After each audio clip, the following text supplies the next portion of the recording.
લોધિકા સંઘના ચેરમેન છે નરેન્દ્રસિંહ, આપણે તેઓની સાથે વાત કરવાના પ્રયાસ કરશું. તેઓ શું કહી રહ્યા છે ખાસ. બાપુ, શું કહેશો? આજની બેઠક એક મહત્વની બેઠક છે સમાજ માટે, સમાજની એકતાને લઈને શું કહો છો?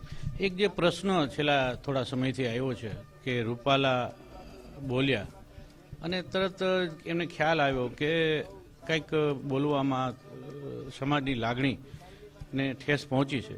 એને બહુ ગણતરીની કલાકોમાં એને પોતાનો વિડીયો બનાવીને જાહેરમાં માફી માગી લીધી છે કે ભાઈ આ મારી ભૂલ છે.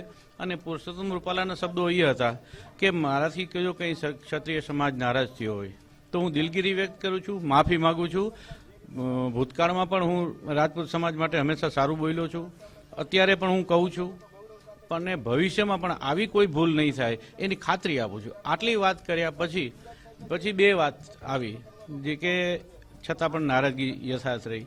ગઈકાલે પણ અમારા સમાજના બધા મિત્રો મળ્યા હતા. આજે અમે ગણેશગઢ ખાતે એ જ ચર્ચા કરવામાં એકત્રિત થયા છીએ, બધાને સાથે રાખી. માત્ર રાજપૂત સમાજ નહીં, આજે રાજપૂત સમાજની મિટિંગ છે, પણ ભવિષ્યમાં તમામ સમાજને સાથે રાખી અને અમે એ ચર્ચા કરવાના છીએ કે એક સારું વાતાવરણને એ બની રહે. હંમેશા વિકાસ ક્યારે થાય છે કે જ્યારે સૌ સર્વધર્મ સંભાવ અને બધા તમામ જ્ઞાતિને સાથે રાખીને આપણે ચાલીએ. આમાં પણ આ વાત એવી છે અને રાજપૂતનો દીકરો હંમેશા સામી છાતી એ જ લડ્યો છે. દુશ્મન દાનો હોવો જોઈએ, એવો દુશ્મન ન હોવો જોઈએ કે જે પડકાર ન કરે. આમાં ક્યાં આ કાંઈ પડકારની વાત આવી છે? એમને માફી માગી છે અને કીધું છે કે આમ નારાજ થયો છે તો અમે નથી અને અમે ક્ષત્રિયો છીએ. ક્ષમા વીરસ ભૂષણમ. ક્ષમા છે ને એ વીરોનું આભૂષણ છે. અને અત્યારે પાછી પરિસ્થિતિ એવી છે કે ચૂંટણી છે, એટલે આ સમાજ એવો નથી કે કોઈ બીજા લોકોને આનો લાભ લઈ જવા દે.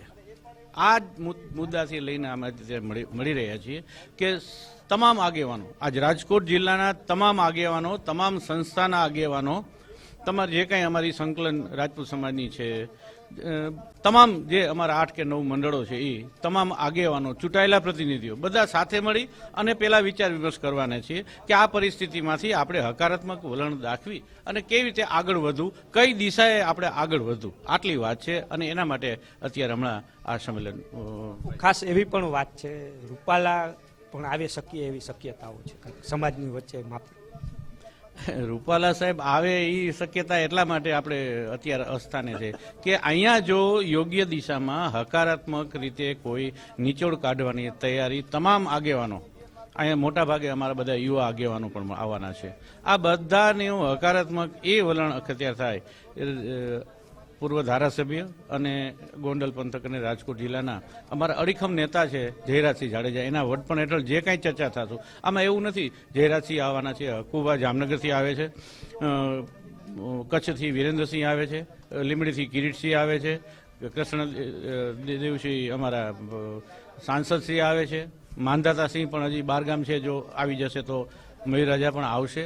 આ બધા ટોચના આગેવાનોની હાજરીમાં અમે જે કંઈ ચર્ચા કરશું ને એનો નિચોડ હશે તો 100% અવશ્ય અમે જો એક વાત કહેવાય કે ખીલે બંધાય તો રૂપાલા સાહેબને અમે કહેણ પણ કદાચ મોકલીએ અને એ લોકો પણ હકારાત્મક છે અને જયરાજભાઈને પણ કહેણ મોકલ્યું છે કે હવે આ વિવાદનો અંત આવે.